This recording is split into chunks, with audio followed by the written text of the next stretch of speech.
Iran, Israel, America के जंग को लेकर पूरे मध्य पूर्व में तनाव का माहौल है और इस संघर्ष के चलते अब इंटरनेशनल मार्केट में कच्चे तेल की कीमत $100 प्रति बैरल पार जा चुकी है। 28 फरवरी को ईरान पर अमेरिका इजराइल के हमले से शुरू हुए इस जंग के बाद से अब तक क्रूड ऑयल यानी कच्चे तेल की कीमतों में $45 प्रति बैरल का इजाफा देखने को मिला है। मध्य पूर्व में शुरू हुए इस जंग के बाद से अब तक कई देशों ने अपने यहां पेट्रोल डीजल के दाम 20% तक बढ़ा दिए हैं। हालांकि भारत में अब भी आम जनमानस पर सरकार ने कच्चे तेल की बढ़ती कीमतों का बोझ नहीं डाला। ऐसे में सबसे बड़ा सवाल यह है कि आखिर भारत कब तक फ्यूल की कीमतों को नियंत्रण में रख सकता है।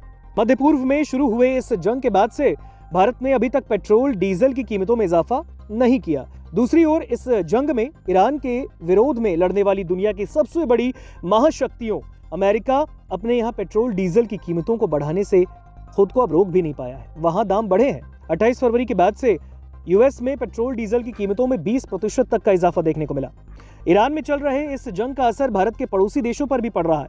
पाकिस्तान की बात करें तो यहाँ पेट्रोल और डीजल 20% तक महंगे हो गए। चाइना की बात करें तो चाइना भी इससे अछूता नहीं है। चाइना में पेट्रोल डीजल की कीमतों में भारी इजाफा देखने को मिला। 10 मार्च को चीन ने पेट्रोल की कीमतों में 3.7% बढ़ोतरी का ऐलान किया और ये 2022 के बाद से चीन में सबसे बड़ा इजाफा था। बात करें श्रीलंका की तो श्रीलंका में फ्यूल की कीमतों में 8% तक की बढ़ोतरी देखने को मिली। क्रूड ऑयल और गैस की सप्लाई में आ रही रुकावट की सबसे बड़ी वजह ईरान का स्ट्रेट ऑफ हॉर्मूज है। जंग शुरू होने के बाद से ईरान ने इस पूरे इलाके को पूरी तरीके से कंट्रोल में किया है। अमेरिका और इजराइल ने जैसे ईरान की सबसे बड़ी साउथ पास और इंफ्रास्ट्रक्चर पर हमला करना शुरू किया, ईरान ने भी जोरदार पलटवार कर दिया। ईरान ने अमेरिका के सहयोगी देशों के गैस और तेल रिफाइनरी पर जोरदार हमला बोला है। ईरान ने कतर की सबसे अहम गैस सुविधाओं में से एक रास लफान कॉम्प्लेक्स मिसाइल दागकर हमला किया और इस मिसाइल हमले ने पूरे मध्य पूर्व और दुनिया के एनर्जी बाजारों में त्राहिमाम मचा दी है। रिपोर्ट्स बताते हैं कि ईरान के इस हमले से कतर की एक बड़ी गैस सुविधा में आग लग गई और उसे काफी नुकसान पहुंचा। इससे ये डर और बढ़ गया कि अब इस जंग को सिर्फ सैन्य ठिकानों तक ही सीमित नहीं रखा जा सकता, बल्कि अब ये सीधे तौर पर दुनिया के सबसे जरूरी एनर्जी इंफ्रास्ट्रक्चर के लिए भी संकट का कारण बन गया है। आपको बता दें, 7 मार्च की बात करें तो यहाँ पर सरकार ने 14.2 किलो वाला एलपीजी सिलेंडर की कीमतों में 60 रुपए की बढ़ोतरी की। 19 किलो वाले कमर्शियल सिलेंडर की कीमतों में 115 रुपए तक का इजाफा देखने को मिला।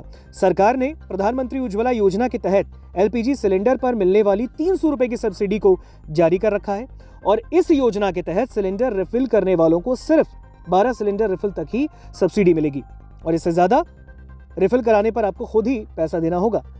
यानी अगर आप ज्यादा सिलेंडर रिफिल कराते हैं तो आपको सब्सिडी नहीं मिलेगी। आखिर अब सवाल यह है कि भारत कब तक पेट्रोल डीजल की कीमतें नहीं बढ़ाएगा। इसका जवाब है कि सरकार अनिश्चित काल तक पेट्रोल डीजल की कीमतों को कंट्रोल नहीं कर सकती।